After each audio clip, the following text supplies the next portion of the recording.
Hello, everyone. I am Michael Black, representing Konki.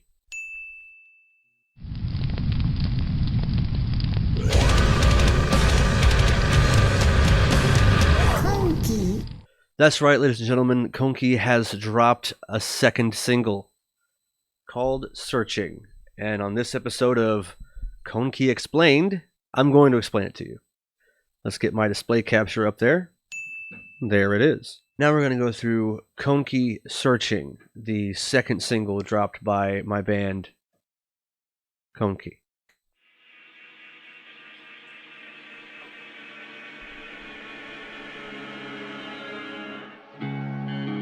I want to say that this was really hard to make. There's like 5 different layers there doing a whole bunch of weird shit. It's great. I'm pretty proud of it, actually. I've got a search inside of myself. I need to find my person a while. And what makes me happy? Before the song kicks in, right away, by those first 2 lines, you already have an understanding that this song is about inner happiness and finding that peace within yourself and things like that. That's the A plot of the of the song. Because this song has an A and B plot. It's fucking weird. But I wanted to stop it there because I do this really nice effect right here that I think you guys are going to like if you haven't seen the video already. And I do have a roaring family in the house, so you'll have to just deal with that. Watch how the rain pops in with the beat. Yeah, that's where it's at.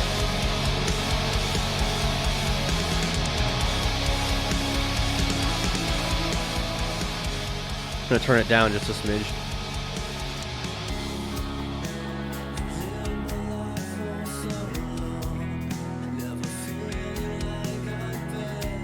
Now I was a little apprehensive about putting "I lived my life for so long" because it's kind of weird. People are like, "Yeah, you've lived your life your whole life, duh." But you know, it's hard. It's not like a rap song. You don't have a whole lot of time to spit out a bunch of words to make things make sense. It's in brackets and beats and measures and things like that. So you gotta keep going. You know, I've lived my life for so long, never feel like I fit. I haven't felt like I fit for so long in my life.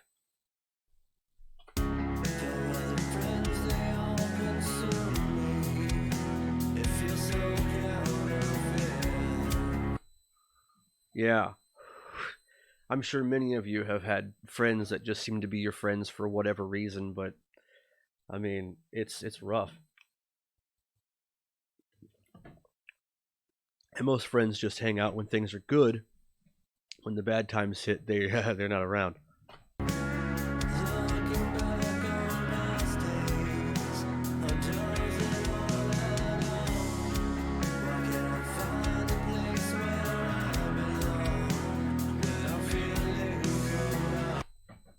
Now that's pretty heavy right there. You know, a lot of us probably look for places to belong and places to feel comfortable and things like that. But then when you think you found a place, most of the time it doesn't end up that way and it just feels corrupt and you need to get out. Or maybe you hang on too long in places you shouldn't. I have a hamster below me, and I don't know if you can hear that, but there's a hamster rolling around in a ball hitting my fucking chair. Oh well, such is family life. Oh, let me back that up a little bit. Because it goes right into the pre-chorus.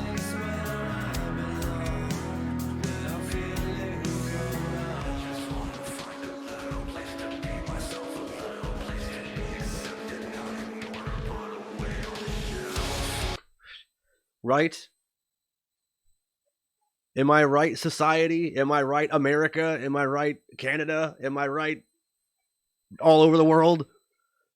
I mean, that is where it is. Now, you know, a lot of my lyric writing and things like that come from my own experiences and my own feelings and things like that. And a lot of times when I hear the music that's given to me by my bandmates, and I listen to it, it puts me in a headspace, like the notes and the melodies and things like that. It puts me in a headspace, and I try to pull out whatever feelings are in that headspace, and that's what came out on this one. And I really like it. I think it's very good.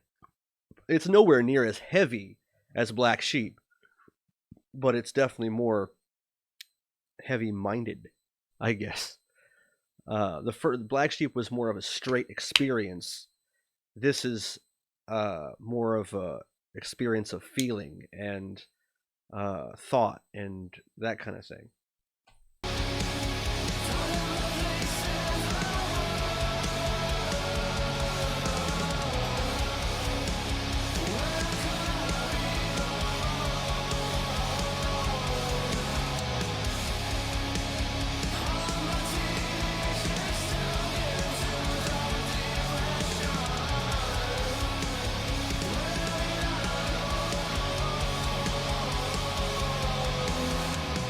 Now you see me smiling.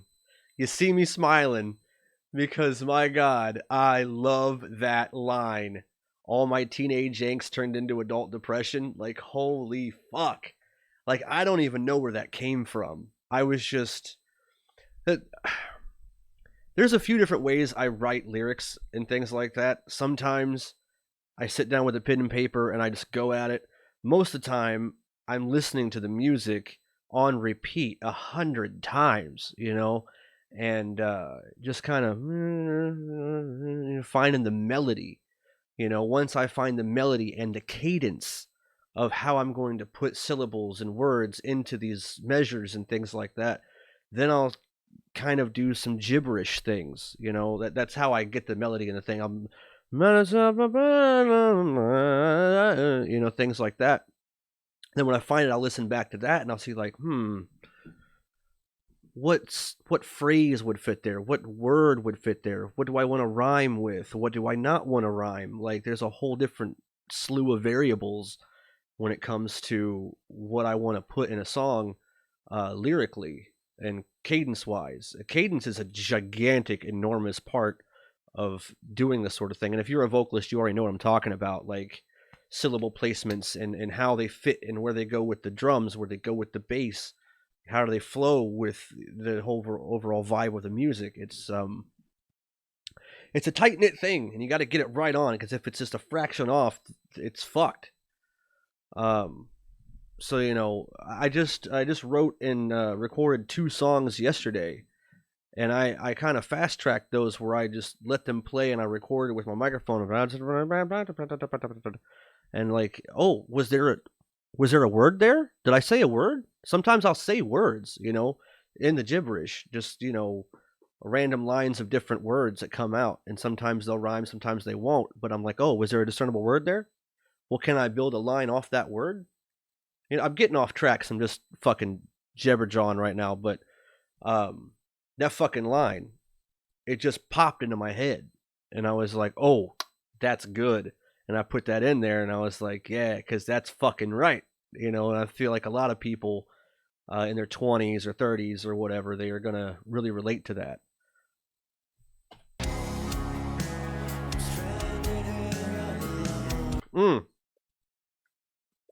I don't mean to stop it again so soon, but that line I actually stole from one of my earlier acoustic songs called...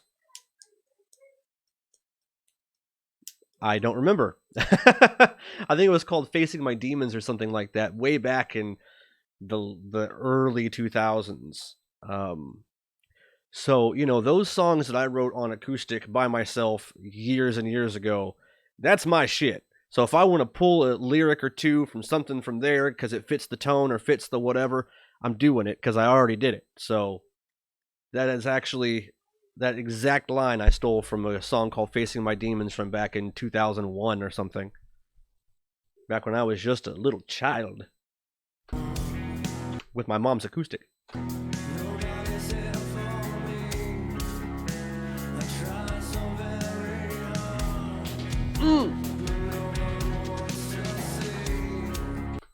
That was an accident. I'm not even like... Look, I feel like my band is talented. I feel like my band is great. It's awesome. It's sweet. It's amazing. I hope people really enjoy it.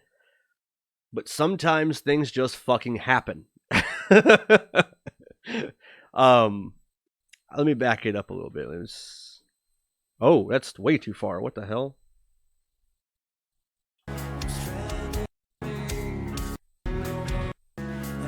Listen to this.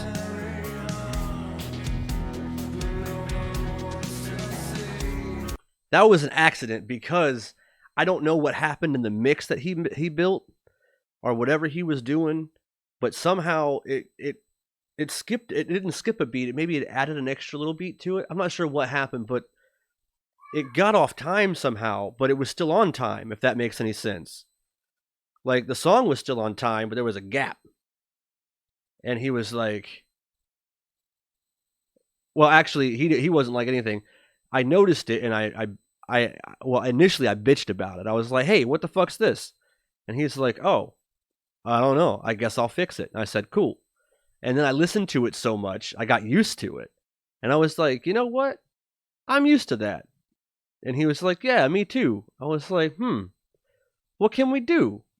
He's like, "I got it." I'm like, "What?" And then he did it, and he put that fucking like laser shit or whatever the fuck's in there, and I was like, "Oh yes, did it again, sir." So, it's fucking. I gotta hear it one more time.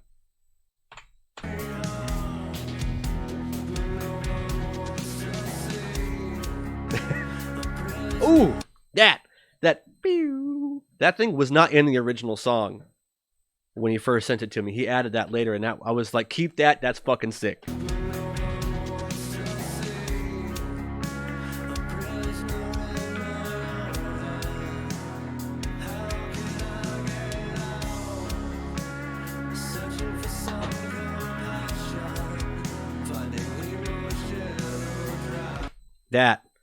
That was cool because, like, listen, I didn't know how I was gonna top the angst depression line, so that line took me like 4 hours to come up with because I was like, this line's good, this line's good, it's not good enough, like it's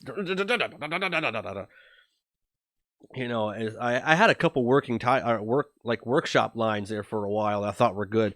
I wish I could remember them because I think it'd be interesting for you guys to know what they were, but I don't remember them, so I'm sorry. But searching for some compassion, finding emotional drought, like the emotional drought. I had to emphasize that to make it work, and it sounds really good. I like it. It just is what it is. It's like, look, I'm bubbly and I'm happy because I'm excited. All right, I am super excited about putting our music out there and doing something cool. And right now we're sitting at like, at the time of this recording, which is April 21st, 2020. We're sitting at 4.4K streams on our Spotify. Black Sheep's got 2.2K. Searching has 2.3K.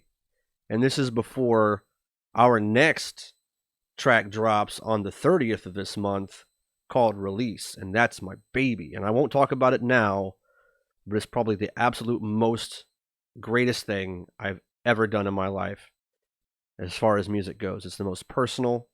It's the most out there. It's the most... I just hope it does well.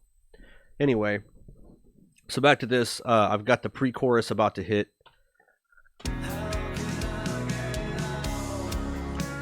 Searching for some compassion. I better not do that.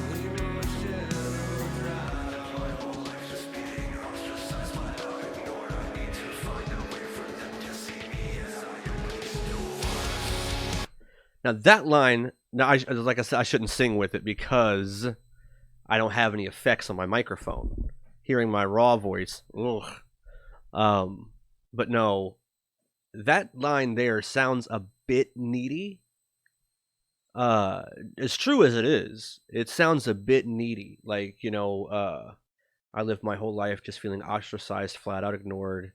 Now that's true, and that is true for me. I never really felt accepted anywhere. I need to find a way for them to see me as I open these doors. Basically, that's saying like I want people to acknowledge that I'm trying to do well. I want people to see me open these doors of opportunity, of whatever.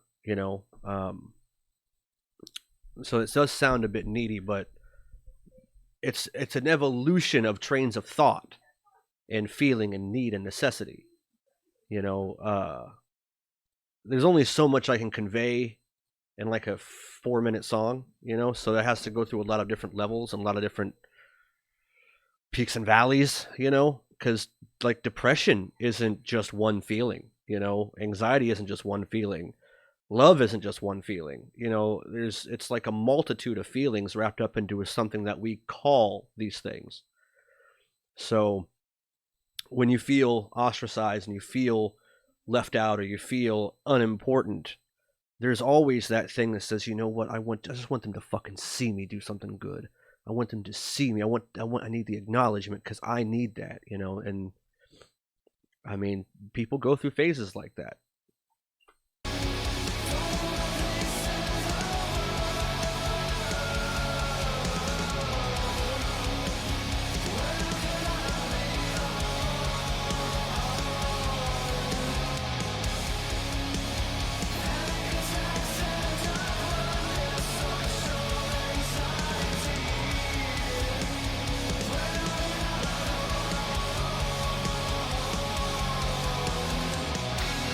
And through those things, I have all of those things.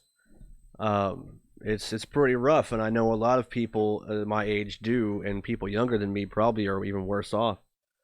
Um, but it's just things, and talking about them, singing about them, putting things out there professionally so people can hear them, maybe relate to them, things like that. It's definitely helpful for, I don't know. It's probably helpful for like a 13-year-old to hear this song, you know, um, because they're maturing, they're changing, they're not understanding why they feel certain ways. It just is what it is. Now this is the bridge here. I'll back up a little bit so because it's pretty good. I mean, of course it's good. I'm very biased.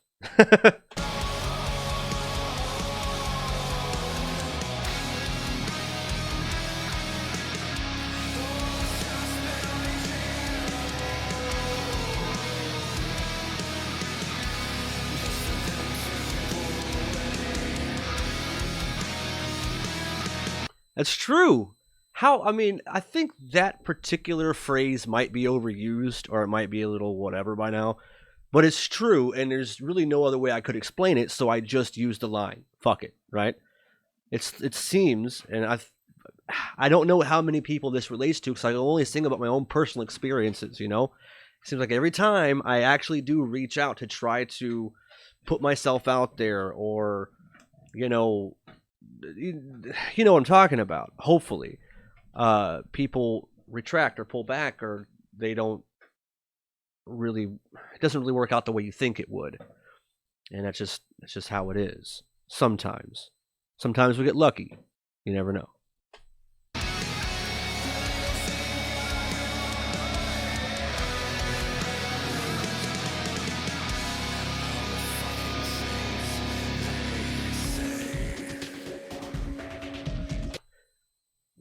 Right. So I mean, this might refer to high school or social circles or jobs or anything like that where, some people are aggressively against you and some people are passively against you. Some people are two-faced, things like that, And regardless, I mean, you usually can feel and hear and see it. It's hard to explain, but if you're not in that situation, I'm hoping that like afflicted people will understand what I'm trying to say, because another part of all of this is it's hard to really articulate off the cuff to mean what you say. That's why writing songs is much easier for me because I can have time to write and convey things versus me just in front of a microphone like, hey, you know what I mean? Um, I know my beard is a little weird. I haven't. It's quarantined, man. I haven't had time to dye it. You know. My hair is like brown, but my facial hair is red. I'm one of those day walkers.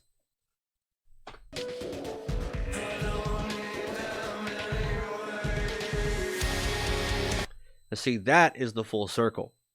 You know how earlier I said that one line is possibly a little bit needy or what have you? This one, it's like a step by step process that's, I have that feeling of a necessity of needing adulation and needing to be, you know, seen. And this line is like, okay, I'm over that, and now I'm moving forward.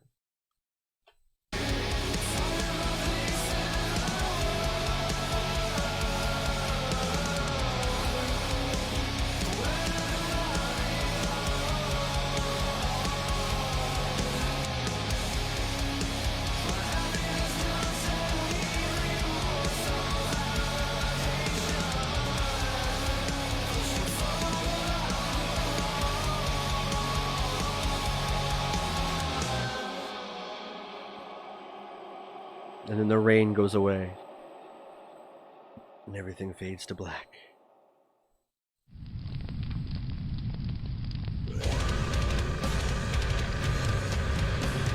Konki. Oh, I pointed the wrong way. Ah! But yeah, that is what I'm talking about.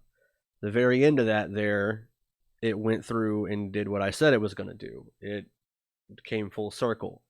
Because a lot of the songs, a lot of the stuff I write with this band is, it's traveling into the dark recesses of like past and pain and you know, trauma and things like that. But I try to upswing it to at least an uplifting ending, like a happy finish, if possible, or at least a hopeful one. You know, there's a lot of things that I can't put a cherry on. There's a lot of things that I can't make feel good. You know, but I try to at least give some sort of an uplifting hopefulness to it. You know, like how am I going to make rape or uh, child abuse or you know things like that? How can I make that positive? You know, so it's rough, especially if it hasn't been positive for me. If I haven't turned my shit around to have a positive outlook on it, um, then I can't do it. You know, and then I'm just lying or making shit up. Um, but you know, with Black Sheep, you get through it all, and then at the end, you know, I'm better. You know, but it's not always going to be like that. So it is what it is. But that is Searching Explained, and I'll be back with Release after the 30th. Actually, right now I've got to make the lyric video for it, so I'm gonna be busy. But yeah, I'll be back with all of you after the release of Release.